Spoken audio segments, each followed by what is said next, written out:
Sell it before you build it can feel unethical and anxiety-inducing. Build it before you sell it can result in a lot of wasted time and energy. The secret is to build a course map so you can do targeted market research as you're designing, but before you sell or build. In this video, I'm going to tell you how.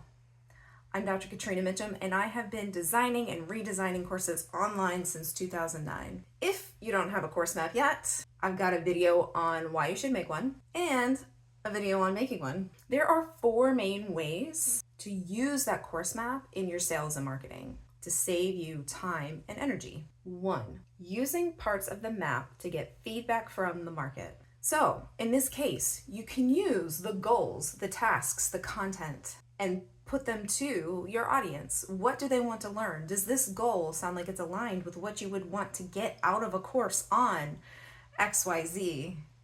When you sign up for a course on learning how to do small talk, are you hoping to be able to do this at the end? If not, what are you hoping to be able to do? If you were to sign up for a course on doing small talk, what kind of exercises would you expect? Are you hoping to practice? What do you want to get out of it? So really, the point is that you can take the pieces, the elements, the core of the course map and ask folks about it. You can do that in polls, you can do it in interviews, you can do it in surveys, you can do it in focus groups. It really just depends on the type of thing you're asking about. So asking about goals, that's a really good thing to put in a poll with, comment if it's other or if it's different from what's there right now. This is also a good opportunity to kind of lean into your segmenting. You might serve multiple folks at various stages of a process. For example, not everyone who jumps into CourseMaker needs to narrow down their idea, but some people do.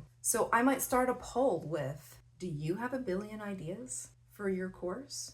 Then I have a question for you, and then lead into a very specific question about the goal that I've set in narrowing things down and having something validated.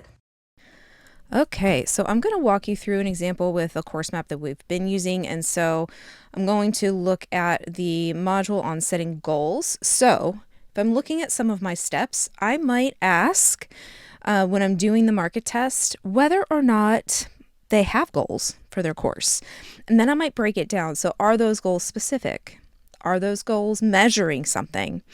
Are those goals things that are achievable in the time frame that they've given? Right? And those are all yes/no questions. And so I might ask some of those yes/no questions, and then I might ask, so what are the goals? Right? And that will actually tell me whether or not, the audience that I have is understanding what makes a concrete goal. Something else I might do, I might go back down to the cohesive goal statements. And so this is, where I'm having people pull together all of the, smart things that they're having folks do. And so I might ask if they've got if they can state those goals in one single sentence. Is that sentence clear? Is it written for the learner? And so these are, again, yes and no questions. And then what I might do in this case is I might also ask again for what that goal is, or what one of the goals is. And I can either, in that case, when I'm getting feedback, I can work with them a little bit on what that on that goal and making that goal something that is more concrete.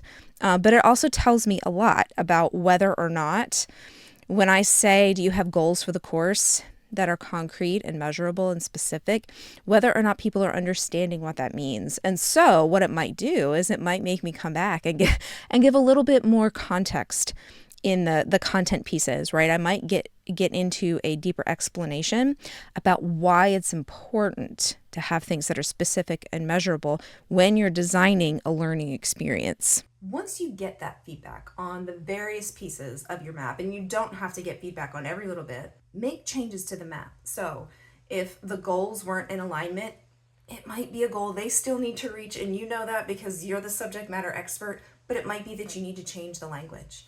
You need to make it something that it resonates with them, even though you know the translation of that goal is something a bit bigger or a bit more in depth. And this is one way the course maps are a time-saving tool, right? So you've got this map, you've gotten feedback on certain parts of it, you can change it. before you put all that time and energy into building something. This way, you've got an updated plan when you do move forward into the marketing and the selling and the building. Okay, so one of the examples that I gave in the last section of the video was about like if you have too many ideas, right? So establishing a topic. So let's say, for example, I got feedback on this, and most of the people that are in my audience already have a topic idea and they're just stuck at a different part. So what I might do is, in my map, I might highlight this particular piece as bonus or optional. And so in my map, I might even make this a different color. So let's see, I'm going to move it from yellow to, I haven't used pink yet. Oops. That means I also need to change this color. And so because I don't ever really know who and how they're going to come to me, I might make a separate box here in, of course, another color, and change the text color. I might put a quiz, and I might make that quiz, something that will help me determine whether or not they need this, right? And so I can use all of the questions that I put in my marketing questions to find out, where folks are, whether or not topic selection is something they're struggling with. And I can put them into a quiz that I build in my course. And so this is how that marketing process can continue to help you build a course map that becomes a combination of overview and also to-do list. And so that quiz can help me, tell folks, okay, well, you should start with this bonus because it seems like, narrowing down to a concrete specific idea is something that you haven't worked through yet. Or the results of the quiz might say, hey, guess what? You're ready to set some goals because you have a solid idea of what you want to do. 3, using your map for your sales page. People want to know that they're not just getting a collection of videos, that what they're getting is going to be a learning experience. If you don't believe me, I did a video a while back on predictions for course creation trends. People are tired of buying video vaults and getting nothing out of them, or being expected to make their own way through them. They want to know that what they're signing up for is flexible, that it fits their needs. So show them what they'll do, what you'll do. Don't put the whole course map on your sales page, but pick out the pieces that when you ask people about them, it really resonated. Those are the things that you're going to put in your sales page because it got people excited. You want to show them what you're going to do for them, the support, the types of tasks, how you get them there.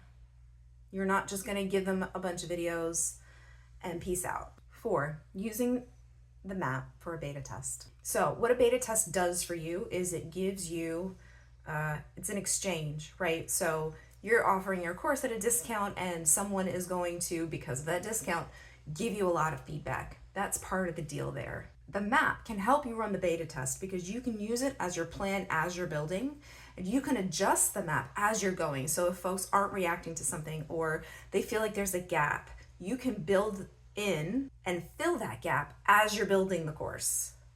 So there's not a bunch of extra that you have to go back and do.